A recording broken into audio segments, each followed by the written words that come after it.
तो students, important question series में हमने रिप्रोडक्शन इन फ्लावरिंग प्लांट्स का पार्ट फर्स्ट कंप्लीट किया था और अब हम यहाँ पे पार्ट सेकंड को कंटिन्यू करेंगे। तो स्टार्ट करते हैं क्वेश्चन नंबर फर्स्ट से। क्वेश्चन नंबर फर्स्ट है, बीजांडकाय बहुभ्रूणता किस प्रजातियों में पाई जाती है? पहला है ऑप्शन ब्रेसिका, सेकंड है सिट्रस, तीसरा है गॉसिपियम और चौथा है ट्रिटिकम। जब हम यहाँ बहुभ्रूणता की बात करते हैं तो इसे इंग्लिश में कहते हैं पॉली एम्ब्रियोनी, और पॉली एम्ब्रियोनी क्लियर कट तरीके से देखने को मिलती है सिट्रस प्लांट्स में। तो यहाँ पे एनसीईआरटी में एग्जाम्पल भी दिया हुआ है, तो हमारा आंसर क्या होगा? सिट्रस। सिट्रस प्लांट्स में पॉली एम्ब्रियोनी देखने को मिलती है। सेकंड है, यहाँ पे आपको डायग्राम दिया हुआ है, एनसीईआरटी का डायग्राम है ये एप्पल का, और हमें ये बताना है कि इसमें से कौन सा पार्ट मैच है। ए बी सी डी दिया हुआ है, ए में लिखा हुआ है कि ये बीज है, ओके, बी में लिखा हुआ है, अच्छा यहाँ पे खाद्यशील भाग को पहचानिए, खाने वाले भाग को पहचानिए, तो ये तो क्लियर हो गया कि बी वाला खाने वाला भाग है। तो इसमें बी दिया हुआ है कि बी पुष्पासन है, सी है कि सी बाह्य फलबत्ती है और मध्य फलबत्ती है, और डी है अंतः फलबत्ती। तो डी अंतः फलबत्ती है, ये भी सही है, और सी के लिए लिखा हुआ है कि ये बाह्य फलबत्ती और मध्य फलबत्ती है, और बी में लिखा हुआ है कि ये पुष्पासन है। अब जब हम एप्पल की बात करते हैं तो आपको पता है कि एप्पल जो है ये मॉडिफाइड है, यहाँ पर पुष्पासन का मॉडिफिकेशन है, पुष्पासन से ही फल का निर्माण हुआ है एप्पल के अंदर। तो ये आपको ध्यान होना चाहिए, इसीलिए यहाँ पे आंसर क्या आ जाएगा कि बी वाला पार्ट एडिबल पार्ट है, बी वाला खाने वाला भाग है, बी वाला खाने वाला भाग है, और इस खाने वाले भाग का निर्माण हुआ है पुष्पासन से। पुष्पासन के रूपांतरण से यहाँ पर इस फल का निर्माण हुआ है।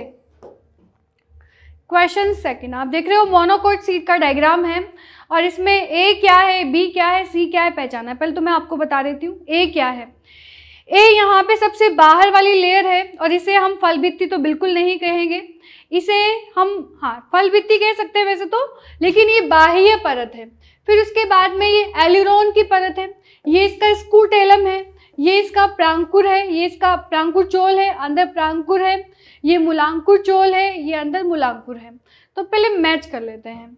ए में लिखा हुआ है फलभित्ति जो कि सही है, बी में लिखा है बीज पत्राधार, ये वाला बीज पत्राधार है, ये एक बीज पत्री है, ये एक बीज पत्री, तो ये इसका एक बीज पत्र है, ये बीज पत्राधार। और फिर उसके बाद में यहाँ पर तो यहाँ बी लिखा हुआ है कि बी बीज पत्राधार है, जो कि गलत है, ठीक है। अच्छा एक और, ये इसका भ्रूणपोष है, और क्लियर कर देती हूँ मैं, इसका ये भ्रूणपोष है, ठीक। तो सी में लिखा हुआ है कि प्रांकुर है, डी में लिखा हुआ है कि मूलांकुर है, तो ये तो सही मैच है, लेकिन ये गलत है। भ्रूणपोष बी में लिखा हुआ है स्कूटेलम, ये गलत है। स्कूटेलम जो मैंने बताया ये वाला पार्ट है स्कूटेलम, ठीक है। इसके बाद में है बी में स्कूटेलम, हाँ, तो ये यही वाला पार्ट यहाँ पे स्कूटेलम बताया हुआ है। ए में फलभित्ति है, ए में फलभित्ति है, फिर उसके बाद में बी स्कूटेलम है, सी में प्रांकुर चोल है, डी में मूलांकुर चोल है, ठीक। इसमें ए में दिया हुआ है कि स्कूटेलम है, ये ए वाला भाग ये स्कूटेलम है, ठीक है, तो ये गलत है। तो इस तरह से यहाँ पे थर्ड वाला जो पार्ट है, थर्ड ये मैच हो रहा है कि ए वाला पार्ट ये फलभित्ति है, बी वाला हालांकि ये वाला एंडोस्पर्म है, और ये इसका यही बीज पत्र इसका ये, ठीक है, तो यही स्कूटेलम है, ये इसका ये इसको स्कूटेलम है, ये पूरा पार्ट इसका स्कूटेलम है, ठीक। और फिर इसका ये प्रांकुर चोल, सी वाला पार्ट प्रांकुर चोल, डी वाला पार्ट मूलांकुर, तो इसका आंसर आ जाएगा आपके थर्ड। निम्नलिखित में से कौन सा अनिषेक फलन से बनता है फल? पहला है केला, दूसरा है बैंगन, सेब और कटहल। जब आपको यहाँ पे केला दिया हुआ है तो आप आंसर क्या लगाएंगे? यही अनिषेक फलन से बनता है। नेक्स्ट है द्विनिषेचन में संलयन होता है। जब द्विनिषेचन होता है तो यहाँ पे 2 बार यहाँ संलयन की प्रक्रिया होती है, ठीक। एक अंड कोशिका का नर युग्मक के साथ में और दूसरे नर युग्मक का दो ध्रुवीय केंद्रकों के साथ में। तो इस प्रकार से यहाँ पे द्विनिषेचन होता है। तो देख लेते हैं दो अंड कोशिकाओं का, दो अंड कोशिका व ध्रुवीय केंद्रक व परागकण केंद्रक का, एक नरयुग्मक अंड कोशिका तथा दूसरा सहायक कोशिका के साथ में, एक नरयुग्मक अंड कोशिका दूसरा नरयुग्मक द्वितीय केंद्रक के साथ में। तो ये चौथा ऑप्शन बिल्कुल सही है। ठीक है, देख लीजिए इस प्रकार से यहाँ पर ये एक अंड कोशिका होती है और इस अंड कोशिका का संलयन होता है इस नरयुग्मक के साथ में, ये नरयुग्मक और अंड कोशिका का। फिर यहाँ पे द्वितीय केंद्रक होता है जो कि निषेचन से पहले 2n हो जाता है।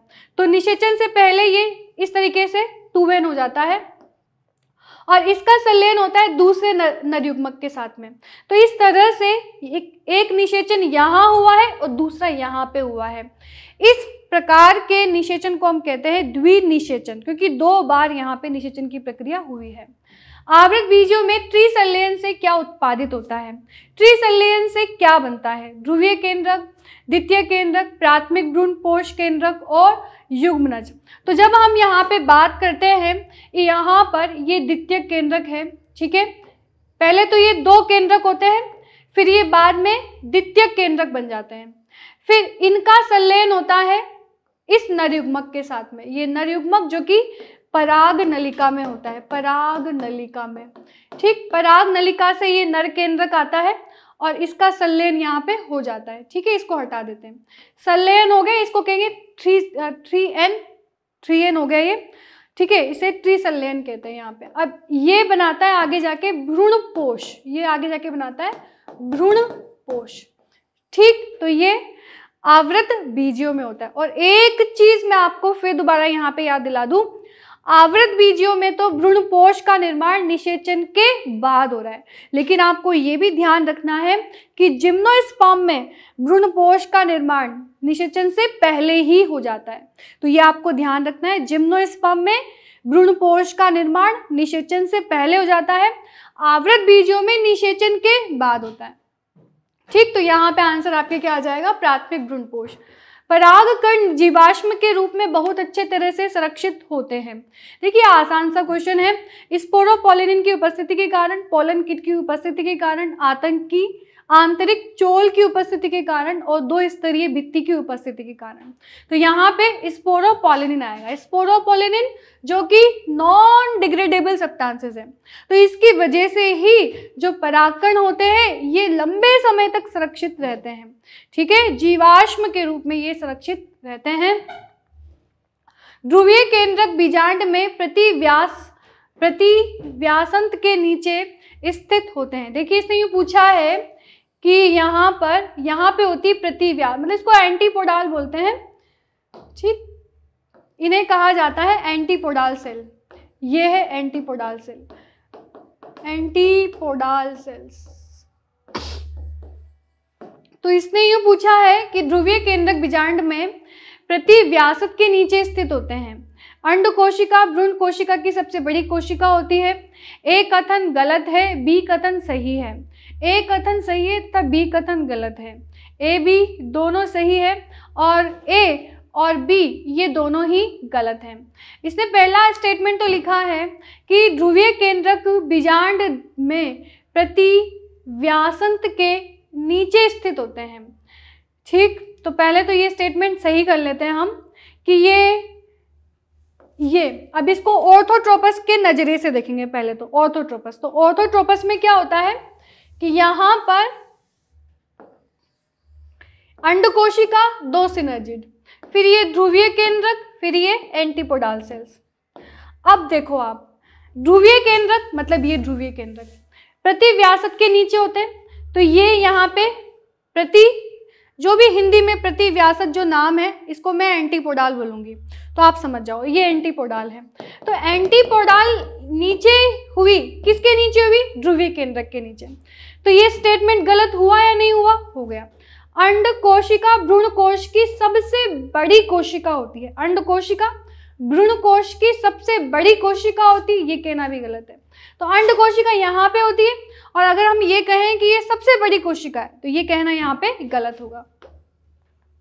निम्न में से कौन सा पराग जीवन क्षमता के संदर्भ में सत्य है? सभी कुलों के सभी सदस्यों में पराग जीवन क्षमता नियत रहती है। बिल्कुल गलत है। पराग की जीवन क्षमता मुख्यतः तापमान पर निर्भर करती है, लेकिन आर्द्रता पे नहीं।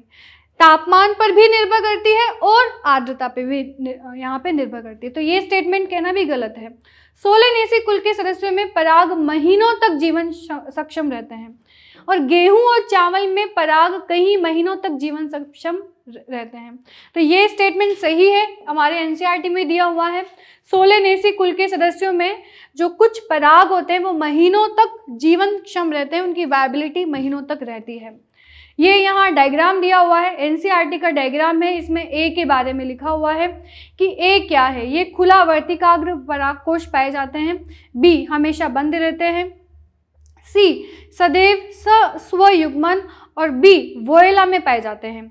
तो यहाँ पे सदैव स्वयुग्मन होगा, यहाँ पे हमेशा क्या होगा, सेल्फ पॉलिनेशन होगा।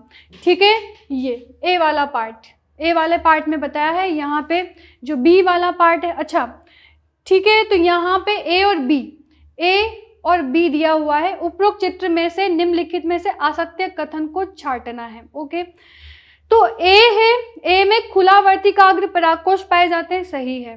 फिर बी है, बी हमेशा बंद रहता है, ठीक है, ये भी सही है। फिर इसमें ए लिखा हुआ है, ए स्वयुग्मन होगा। देखो अगर खुला रहेगा तो स्वयुग्मन नहीं होगा, तो ये स्टेटमेंट गलत हो गया। और बी वायोला में पाए जाते हैं, ये स्टेटमेंट सही है। तो यहाँ पे ये जो ए स्टेटमेंट है ये गलत है। इसमें लिखा हुआ है कि यहाँ पे सदैव स्वयुग्मन होगा, सेल्फ पॉलिनेशन होगा, जो कि गलत है। ओके, चलो। पुष्पीय पादपों में मादा युग्मकोद्भिद परिवर्धन के सही क्रम का चयन कीजिए। ठीक, मादा युग्मकोद्भिद के परिवर्धन का सही क्रम बताना है हमें। तो पहले है गुरु बीजाणु मातृ कोशिका, सही है। गुरु बीजाणु चतुष्क, फिर उसके बाद में गुरु बीजाणु, फिर उसके बाद बीजांडकाय, तो यहीं पे ये गलत हो गया। फिर उसके बाद में यहाँ पे लिखा हुआ है बीजांडकाय, ठीक। उसके बाद गुरु बीजाणु मातृ कोशिका, यहाँ तक सही है। बीजाणु चतुष्क सही है। गुरु बीजाणु ये भी सही है। फिर मादा युग्मकोद्भिद ये भी सही है, ठीक है। इसके बाद आगे चलते हैं। गुरु बीजाणु चतुष्क, यहीं से शुरुआत हो रही है। गुरु बीजाणु मातृ कोशिका तो गलत है। गुरु बीजाणु मातृ कोशिका ये भी गलत है। तो इसका सही क्रम है सेकंड। पहले बीजांडकाय होता है। बीजांडकाय आप जानते हो ना, ये न्यूसिलस वाला पार्ट, फिर यहाँ पे ये इस प्रकार से बीजांडकाय होता है। फिर इसमें बीजाणु ऊतक होता है। फिर इसके अंदर यहाँ पे गुरु बीजाणु मातृ कोशिका बनती है। गुरु बीजाणु मातृ कोशिका से गुरु बीजाणु, फिर गुरु बीजाणु से आगे जाके भ्रूण कोश का निर्माण होता है। ठीक, तो यहाँ पे ये सही है सेकंड। एक लिंगाश्रय पादप किसको रोकते हैं? केवल स्वयुग्मन को, केवल सजातीय परागण को, और स्वयुग्मन व सजातीय परागण दोनों को, परानिषेचन को। जब हम एक लिंगाश्रय पादप की बात करते हैं तो यह स्वयुग्मन को रोकते हैं, मतलब सेल्फ पॉलिनेशन को रोकते हैं, और सजातीय पुष्प परागण को रोकते हैं। तो ये कहना बिल्कुल सही है। आवृत बीजी पादप में नर युग्मकोद्भिद परिवर्धन की कुछ घटनाएं दिखाई गई हैं। यहाँ पे घटना दिखाई गई है और इसे आरोही क्रम में व्यवस्थित कीजिए। सही क्रम नीचे दिए गए विकल्पों में से छांटिए। ओके, तो यहाँ पहले चतुष्क बीजाणु बनता है, ये पहला। फिर दूसरा यहाँ पे कौन सा क्रम होगा? दूसरा यहाँ पे होगा ये वाला फोर्थ। फर्स्ट पहले आएगा फर्स्ट, फिर आएगा यहाँ पे फोर्थ, फिर आएगा यहाँ पे सेकंड। ये यहाँ पे अर्धसूत्री विभाजन, यहाँ सॉरी समसूत्री विभाजन होता है। देख लो आप, यहाँ पे समसूत्री विभाजन होगा। समसूत्री विभाजन से मैं पेन चेंज करके बताती हूँ आपको। तो पहली अवस्था ये बीजाणु चतुष्क, इसमें से एक ये होगा, इन चारों में से कोई एक ये होगा परागकण। फिर ये परागकण में समसूत्री विभाजन होगा, समसूत्री विभाजन, जिससे कि यहाँ पे ये दो बनेंगे और ये एक यहाँ पे जनरेटिव सेल बनती है। फिर इसके बाद क्या होता है? इसके बाद आता है फोर्थ, इसके बाद आएगा ये फोर्थ, उसके बाद आएगा ये थर्ड। तो ये सीक्वेंस जो है वो आप देख लो। पहले इसमें फिफ्थ लिखा हुआ है जो कि गलत है। इसमें पहले फर्स्ट लिखा हुआ है, ये सही हो सकता है, लेकिन फर्स्ट के बाद में इसमें सेकंड है और सेकंड वाली स्टेज ये वाली है, तो ये कहना बिल्कुल गलत है। फर्स्ट के बाद सेकंड ये नहीं आएगा, फर्स्ट के बाद आएगा फिफ्थ। तो फर्स्ट के बाद फिफ्थ आ रहा है, तो ये स्टेटमेंट आपका सही है। सेकंड वाला आंसर आपका सेकंड है। इस तरह से एक मैच करते से आपका आंसर बन जाएगा। नेक्स्ट क्वेश्चन है, दोनों नरयुग्मकों को मुक्त करने के लिए पराग नलिका भ्रूण कोश में प्रवेश करती है। केंद्रकीय कोशिका से, बीजांड द्वार से, निभाग से नष्ट होती हुई सहायक कोशिका। तो सबसे पहले जब पराग नलिका प्रवेश करती है तो सहायक कोशिका नष्ट होती है।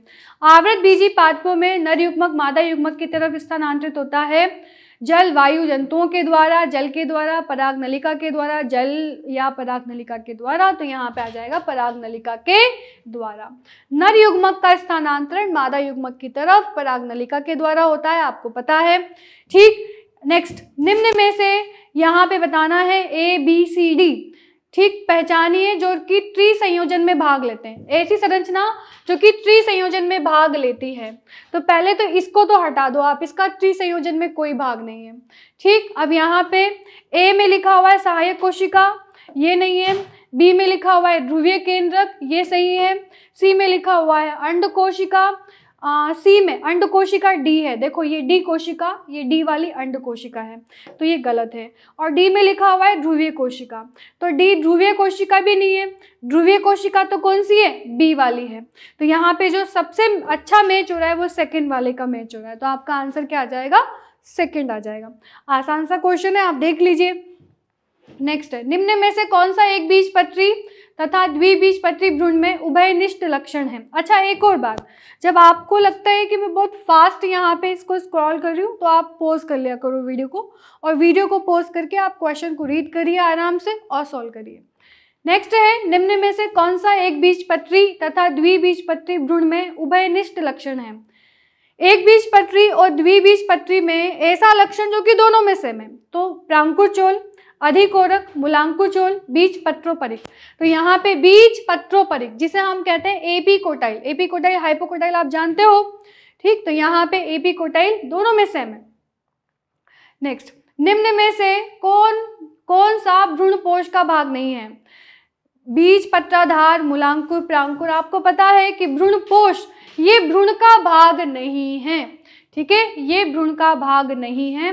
भ्रूण के भाग में आता है, देखिए बीज है, तो इस बीज में एक तो भ्रूणीय अक्ष होगा और फिर यहाँ पे बीज पत्राधार होगा और प्रांकुर होगा और मूलांकुर होगा। ठीक है, प्रांकुर, मूलांकुर, बीज पत्राधार जिसे हम एपीकोटाइल, हाइपोकोटाइल कहते हैं, और एम्ब्रियोनिक एक्सिस होती है। लेकिन भ्रूणपोष नहीं होता है भ्रूण के अंदर। एक ऐसे बीज का उदाहरण जिसमें भ्रूणपोष व परिभ्रूणपोष दोनों होते हैं, अरंड में। ये डायग्राम भी दिया हुआ है, इसके पास में दोनों है, इसके पास में भ्रूणपोष भी है, परिभ्रूणपोष भी है। निम्नलिखित में से कौन सा अलैंगिक जनन के लिए सत्य है। बनने वाली संतति आनुवांशिक रूप से जनक के समान होती है, सही है। इस प्रकार के जनन में आनुवांशिक विभिन्नताएं आती है, गलत है। ठीक है, इस प्रकार के जनन के लिए दो जीव आवश्यक होते हैं, ठीक है ना, नहीं, गलत है। इस प्रकार के जनन में युग्मकों का संलयन नहीं होता है, तो यहाँ पे पहला सही है। यदि एक द्विगुणित नर लिख लेते हैं, द्विगुणित नर यहाँ पे द्विगुणित है और चतुर्गुणित मादा यहाँ पे चतुर्गुणित है, फीमेल यहाँ पे 4n है। इसमें भ्रूणपोष बताना है, तो भ्रूणपोष 3n होता है, तो फटाफट से 3n निकाल लो। 3n का मतलब यहाँ पे मेल तो हो गया n, ठीक है, और फीमेल यहाँ पे 2 हो जाएंगे, तो फीमेल में 2n प्लस 2n, समझ रहे हो ना आप कि मैं कैसे निकाल रही हूँ। फीमेल में क्या होता है कि यहाँ पर इसकी 2 यहाँ पे पोलर न्यूक्लियाई होगी, तो अगर ये फीमेल 4n है तो इसकी पोलर न्यूक्लियाई 2n होगी, और अगर ये मेल 2n है तो इसका जो n युग्मक होगा वो होगा हाफ n, तो ये हो जाएगा 5n, तो ये 5n, ठीक है। और इसमें भ्रूणपोष तो बता दिया, बीजावरण बताना है। बीजावरण कैसा होता है, 2n होता है, तो बीजावरण वही रहेगा, बीजावरण बताना है तो 4n रहेगा, तो ये चतुर्गुणित, तो आंसर आपके सेकंड आ जाएगा। चलिए, बीजांड की गुरु बीजाणु मातृ कोशिका के अतिरिक्त किसी द्विगुणित कोशिका में बिना अर्धसूत्री विभाजन के कारण युग्मकोद्भिद का निर्माण होता है। ठीक है। बिना अर्धसूत्री विभाजन के युग्मकोद्भिद का निर्माण, द्विगुणक बीजाणुकता, अपबीजाणुकता, अनिषेक बीजाणुकता, अनिषेक जनन और अपयुग्मन। तो यहाँ पे आ जाएगा आपके अपबीजाणुकता। अपबीजाणुकता में ही ऐसा होता है कि गुरु बीजाणु मात्र कोशिका के अलावा किसी और 2n सेल से यहाँ पर मादा युग्मकोद्भिद बन जाता है। सही सुमेलित करना है। अनिषेचित अंड से भ्रूण का निर्माण, ठीक है, सही बताना है आपको। तो अनिषेचित अंड से भ्रूण का निर्माण सही है। अनिषेचित अंडाशय से फल का निर्माण, ये भी सही है। और बीज से एक से अधिक, ये भी सही है। बहुभ्रूणता, तो यहाँ पे तीनों सही है, A B C ये तीनों सही है। देख लो आप, अनिषेचित अंड से भ्रूण का निर्माण, अनिषेक जनन। अनिषेचित अंडाशय से फल का निर्माण, अनिषेक फलन। बीज में अधिक भ्रूण, बहुभ्रूणता, जो कि सिट्रस में पाया जाता है। असत्य कथन को चुनिए। अंड उपकरण अंड कोशिका तथा 2 सहायक कोशिका से बना होता है। असत्य बताना है आपको। तो अंड उपकरण अंड कोशिका और 2 सहायक कोशिकाओं से बना होता है, सही है। पपीता खजूर एक लिंगाश्रयी पादप है, ये भी सही है। शकरकंद में द्विलिंगी होते हैं, ठीक। और चौथा है यहाँ पर एक प्रारूपिक आवृतबीजी में परागकोश एक बीजाणुधानी होता है, गलत है ये। एक बीजाणुधानी नहीं होता है बल्कि चतुर्बीजाणुधानी होता है, चतुर्बीजाणुधानी। तो ये स्टेटमेंट आपका गलत है। आवृतबीजी पादपों में निम्न में से कौन सा जोड़ा त्रिगुणित है? पहला है प्रतिमुखी कोशिका और अंडकोशिका, एल्यूरोन परत और प्राथमिक भ्रूणपोष केंद्रक, और बीजांडकाय और भ्रूणपोष, और तीसरा है, चौथा है यहाँ पे प्रतिमुखी कोशिकाएं और गुरु बीजाणु मात्र कोशिका। देखो, प्रतिमुखी कोशिकाएं कैसी होती है? N होती है। अंड कोशिका कैसी होती है? N होती है। एल्यूरोन परत कैसा होता है? 3N होता है। एल्यूरोन परत 3N, क्योंकि ये भ्रूणपोष की होती है, और प्राथमिक भ्रूणपोष ये होता है 3N। तो देखो, ये आपने डायग्राम देखा है, ये डायग्राम आपको बहुत अच्छे से पता है। और इसमें यहाँ पर ये होता है एंडोस्पर्म वाला भाग, ये है एंडोस्पर्म, और एंडोस्पर्म के ऊपर परत पाई जाती है एल्यूरोन की परत। तो ये जो एल्यूरोन की परत है और एंडोस्पर्म है, ये दोनों ही त्रिगुणित होते हैं, ठीक है। आपके एनसीईआरटी में डायग्राम गिवन है, मैं एक बार फिर क्लियर तरीके से बना देती हूँ। हालांकि मेरी ड्राइंग अच्छी ही है, ये इस प्रकार से, ये ऐसा डायग्राम है। तो यहाँ पे तो प्रांकुर चोल और प्रांकुर, यहाँ पे मूलांकुर और मूलांकुर चोल, और यहाँ पे एंडोस्पर्म बना रखा है, यहाँ एंडोस्पर्म, उसके ऊपर एल्यूरोन की परत, और ये भी डायग्राम आया भी था, ठीक। ऐसा डायग्राम है, तो उसमें ये आपको ध्यान रखना है कि एल्यूरोन परत 3N होती है और भ्रूणपोष कैसा होता है? 3N होता है। नेक्स्ट, निम्न में से कौन सा सामान्यतः क्रमशः परिवर्तनशील भ्रूणकोश को प्रदान करता है? भ्रूणकोश को पोषण प्रदान करता है, तो भ्रूणपोष करता है, भ्रूणपोष और बीजांडकाय करता है। इसमें लिखा है बीजांडकाय भ्रूणपोष, बीजांडकाय बीजपत्र भ्रूणपोष और बीजपत्र। तो यहाँ बीजपत्र, इसलिए मैं इसको हटा रही हूँ, यहाँ पे इसको हटा रही हूँ, यहाँ पे आ जाएगा आपके भ्रूणपोष और बीजांडकाय। ये दोनों ही पोषण प्रदान करने का कार्य करते हैं परिवर्धनशील भ्रूण को।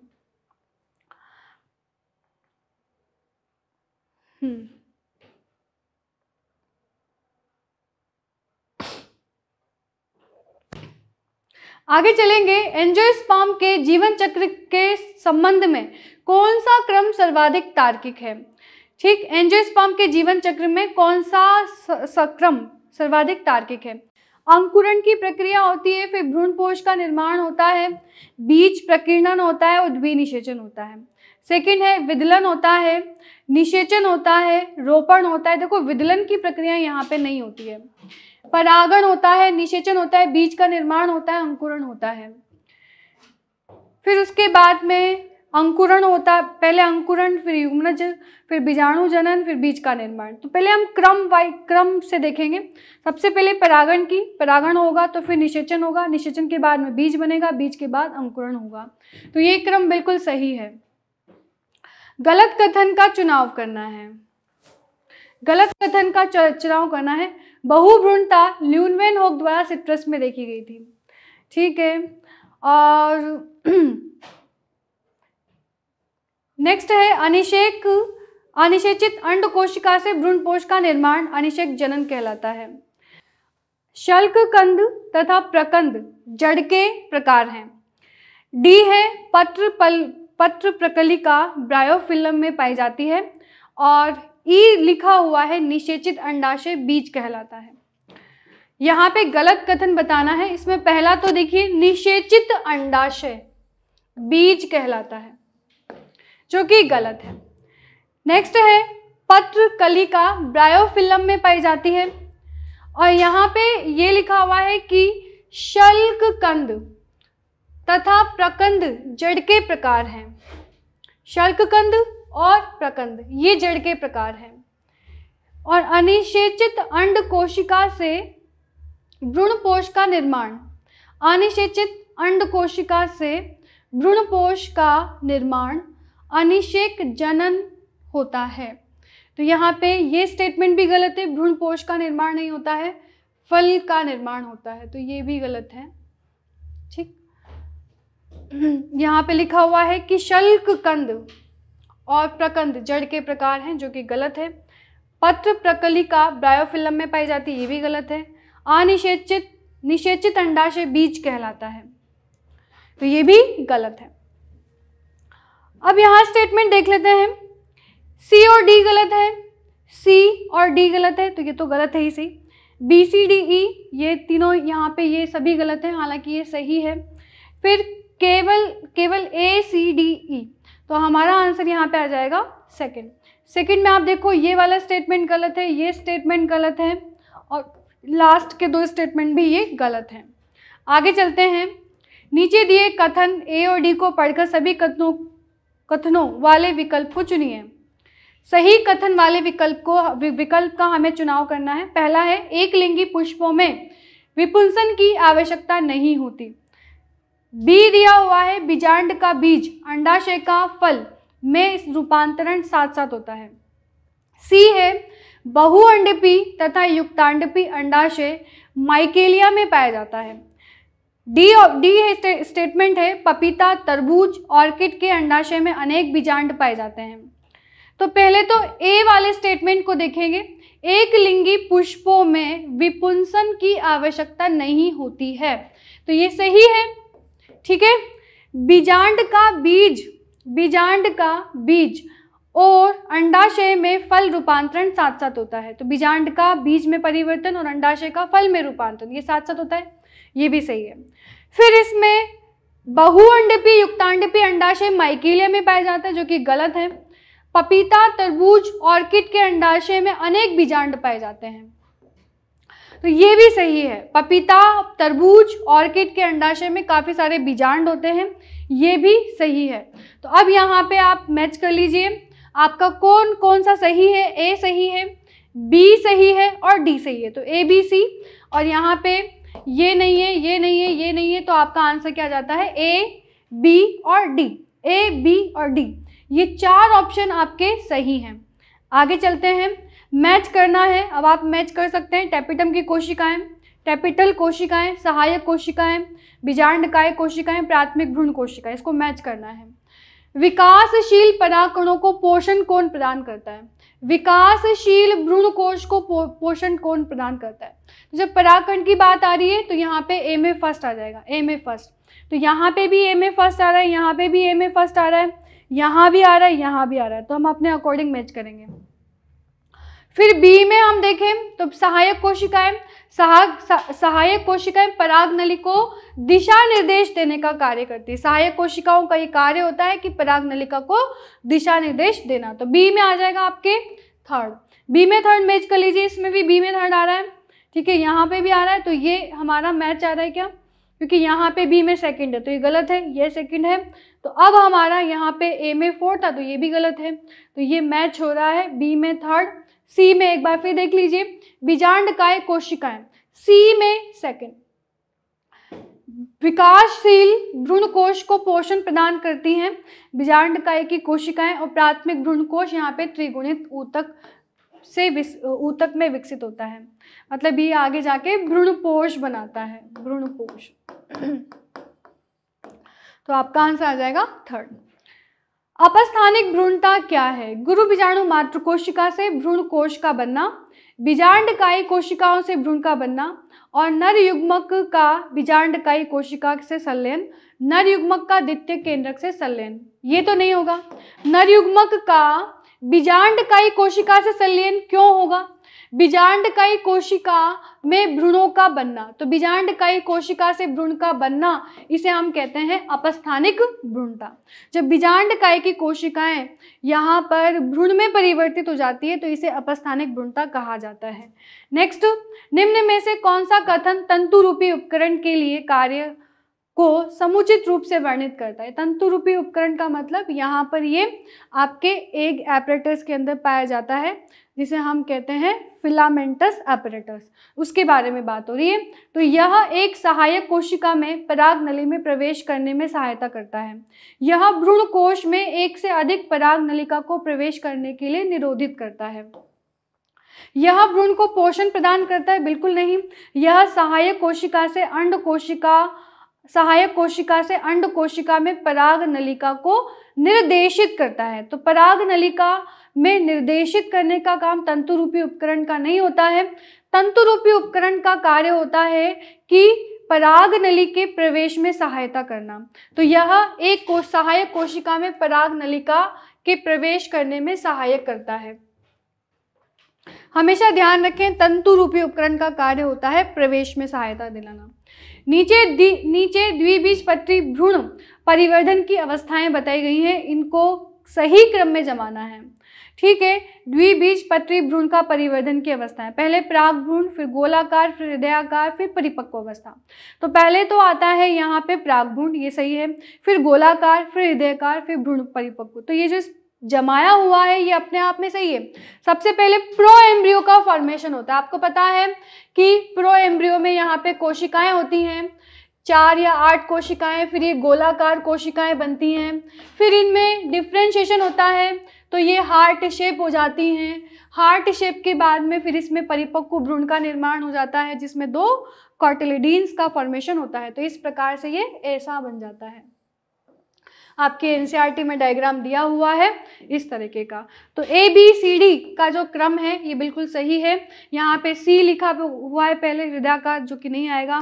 फिर यहाँ पे पहले A लिखा है तो सही है, C हृदयाकार आ गया, लेकिन प्राक भ्रूण के बाद में आता है गोलाकार। तो इसलिए यहाँ पे ये स्टेटमेंट बिल्कुल सही है, ABCD ये क्रम बिल्कुल सही बताया गया है। निम्नलिखित में से कौन सी संरचना जो कुछ पौधों के लिए निषेचित बीजांड में पाई जाती है आनुवांशिक रूप से मात्र पौधे के समान होगी? ठीक है, निम्नलिखित में से कौन सी संरचना है जो कुछ पौधों में निषेचित बीजांड में पाई जाती है और आनुवांशिक रूप से मात्र पौधे के समान होती है? युग्मनज, पेन, ठीक है, और भ्रूण और परिभ्रूण पोष। तो यहाँ पे ये परिभ्रूण पोष होगा जो कि आनुवांशिक रूप से मात्र पौधे के समान होता है और यहाँ पे ये जो संरचना है वो निषेचित बीजांड में पाई जाती है। तत्व जो बीजांड की तरफ पराग नलिका की वृद्धि के लिए आवश्यक है वो है बोरोन। परागकण की कायिक कोशिका फिर रिक्त स्थान A होती है। कायिक कोशिका छोटी होती है, बड़ी होती है, कैसी होती है? तो बड़ी होती है और उसमें बड़ा अनियमित केंद्रक होता है तथा A तथा B। तो ठीक है, इसमें देख लेते हैं क्या आएगा कि ये कैसी होती है। तो पहले तो कायिक कोशिका बड़ी होती है और अनियमित आकृति की होती है। तो जहाँ छोटी लिखा है उसको हटा दो, ये छोटी लिखा है इसको हटा दो। इसमें बड़ी है, अनियमित आकृति, इसमें तरकु आकृति, इसलिए मैं इसको हटा रही हूँ। तो आपका आंसर आ जाएगा यहाँ पे सेकेंड। ये एनसीईआरटी के स्टेटमेंट है, एनसीईआरटी की लाइन टू लाइन उठ के आती है, इसलिए आप ध्यान रखें। फिर नेक्स्ट क्वेश्चन है, सही कथनों का चुनाव करना है। हाल ही के 2000 वर्ष पुराने खजूर में जीवनक्षम फोयोनिक्स डेक्टिलोफेरा का है जिसे मृत सागर के पास किंग हेरोल्ड के महल की पुरातत्विक खुदाई के दौरान खोज में पाया गया था। ओके, तो यहाँ पे खजूर के बीज की बात हो रही है, खजूर के बारे में बात हो रही है और पुराने खजूर के जीवनक्षम बीज। ठीक है, बी लिखा हुआ है असंग जनन घासों में नहीं होता है। सी लिखा हुआ है फूल एक रूपांतरित पर्ण है। डी लिखा हुआ है बीज एक नए पर्यावासों में प्रसारण हेतु बेहतर अनुकूलन रणनीतियों से युक्त होते हैं तथा प्रजाति के अन्य क्षेत्रों में बसने में मदद करते हैं। तो देखो डी ऑप्शन तो बिल्कुल सही लग रहा है, डी ऑप्शन तो एकदम से करेक्ट है। अब फूल एक रूपांतरित प्ररोह पर्ण है, ये कहना गलत है, पर्ण नहीं है, प्ररोह कह सकते हैं। असंग जनन घासों में नहीं होता, ये भी यहाँ पे गलत है।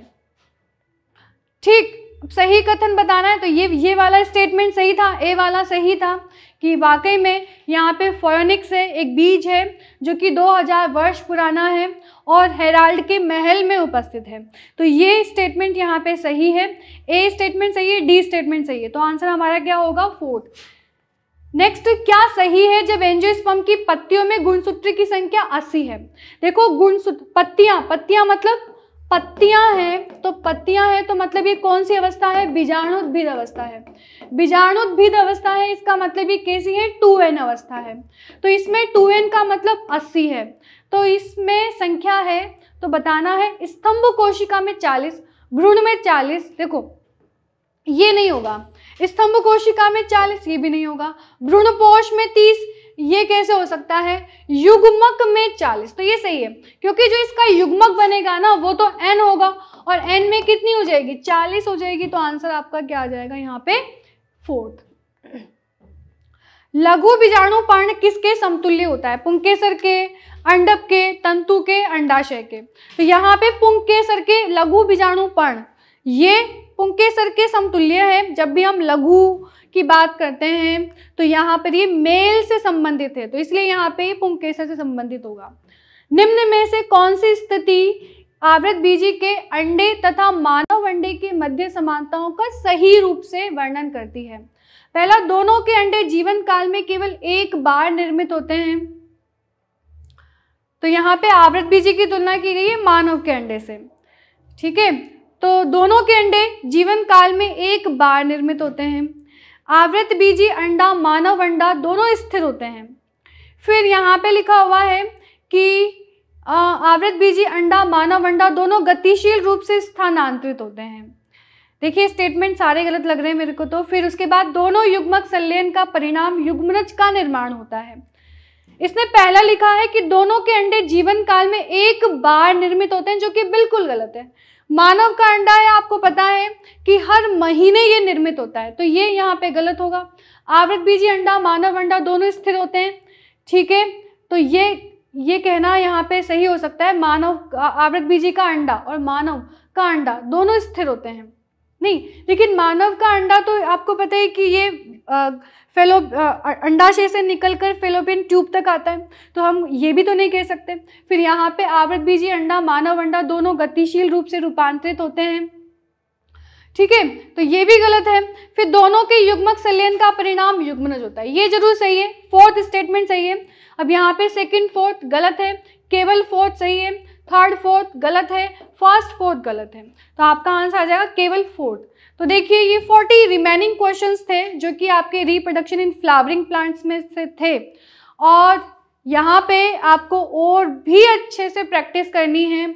जहाँ से भी आपको क्वेश्चन मिले वहाँ से आपको क्वेश्चन सॉल्व कर लेना है, क्योंकि चैप्टर काफ़ी लंबा है। आपको पता है कि जब क्लासरूम में चैप्टर चलता है तो 15 दिन के बिना तो ये ख़त्म होता ही नहीं है। तो काफ़ी लंबा चैप्टर है, क्वेश्चंस तो काफ़ी सारे बनते हैं इससे, लेकिन मैंने आपको वही क्वेश्चंस यहाँ पे सॉल्व करवाए हैं जिनके ऊपर से क्वेश्चंस वैसे क्वेश्चन बनते हैं।